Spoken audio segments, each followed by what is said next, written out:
Hi friends, எல்லாருக்கும் வணக்கம். இன்றைக்கி வீடியோவில் என்ன பார்க்க போகிறீங்க அப்படின்னா, எங்கள் வீட்டில் கருவேப்பிலை நிறையா இருந்தது, அதுதான் பறிச்சுட்டு வந்திருக்கேன். அந்த கருவேப்பிலையை வச்சு தான் நான் கருவேப்பிலை சாதம் செய்ய போகிறேன். அது எப்படி செய்யலான்னு பார்க்கலாம். வாங்க வீடியோக்குள்ளே போகலாம். நம்ம வந்து இந்த கருவேப்பிலையை வந்து வதக்கி எடுத்துக்கலாம்.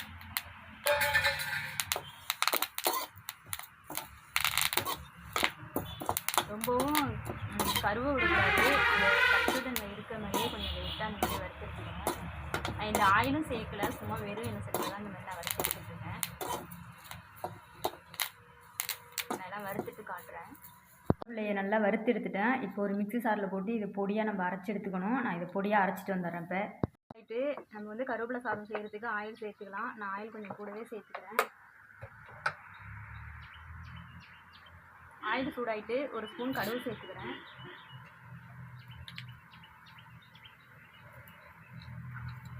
கடுகு நல்லா புரிஞ்சுட்டு வரமிளகாய் சேர்த்துக்கிறேன்.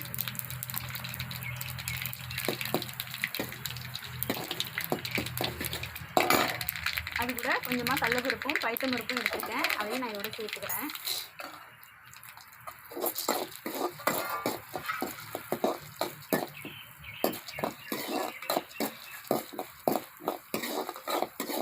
இது கொஞ்சம் நல்லா பொன்னிறமாக வதங்கணும். இது கொஞ்சம் நல்லா வதக்கிடுவோம்.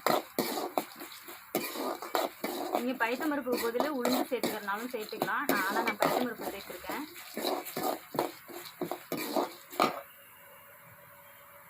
இது கூட ஒரு அரை ஸ்பூன் நான் வந்து மஞ்சத்தூள் சேர்த்துக்கிறேன்.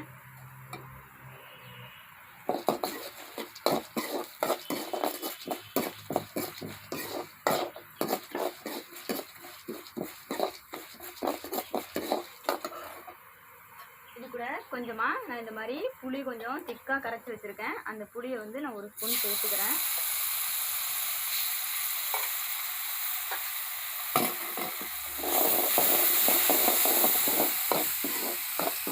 ஏன்னா கொஞ்சம் புளிப்பு இருக்கணும், அதனால நான் புளி சேர்த்துருக்கேன். இப்போது இந்த மாதிரி நான் கருவேப்பிலையை வறுத்து இந்த மாதிரி நான் பொடி பண்ணிட்டேன். இந்த பொடியை நான் வந்து இதில் இப்போ சேர்த்துக்கிறேன். இது கூட நான் கொஞ்சம் வந்து பெருங்காயம் சேர்த்து அரைச்சிட்டேன். நீங்களும் அது போல் பெருங்காயம் கட்டி பெருங்காயம் மாதிரி தான் சேர்த்து அரைச்சிங்க. அப்படி இல்லை அப்படின்னா பவுடராக இருந்தால் இதில் போட்டுக்கலாம். நல்லா வதக்கிக்க வேண்டியது.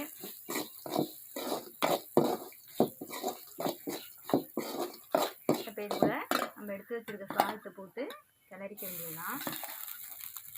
இந்த சாதத்தில் ஏற்கனவே இந்த உப்பு போட்டிருக்கேன்.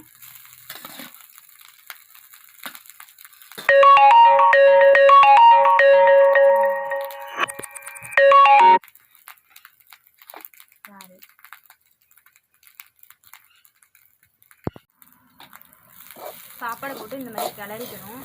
இப்போ இது கூட நான் உப்பு சேர்த்துக்கிறேன். ஏற்கனவே சாதம் வடிக்கும்போது கொஞ்சம் உப்பு சேர்த்துட்டேன், அதனால் நான் கொஞ்சமாகவே சேர்த்துக்கிறேன்.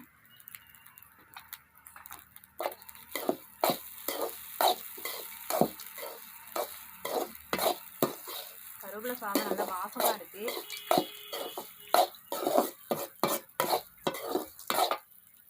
இருக்கிற நான் ஏற்கனவே நிலக்கடலை இது மாதிரி வறுத்து வச்சுருக்கேன். இந்த நிலக்கடலையை நான் இதோட சேர்த்துக்கிறேன். நான் வறுத்து வச்சுருந்ததுனால நான் முன்னே சேர்க்கலை, இப்போ சேர்த்துக்கிட்டேன். அவ்வளோதான், கருவேப்பிலை சாதம் ரெடி ஆகிட்டு நம்ம இறக்கிக்கலாம். சுவையான கருவேப்பிலை சாதம் ரெடி பண்ணிட்டேன். நான் பண்ணது மாதிரியே நீங்களும் பண்ணி பாருங்கள். எப்படி இருந்தது அப்படின்னு கமெண்ட்டில் சொல்லுங்கள். இந்த வீடியோ பிடிச்சிருந்தா லைக் பண்ணுங்கள், ஷேர் பண்ணுங்கள், கமெண்ட் பண்ணுங்கள், சப்ஸ்கிரைப் பண்ணுங்கள், பக்கத்தில் உள்ள பெல் பட்டனை கிளிக் பண்ணுங்கள்.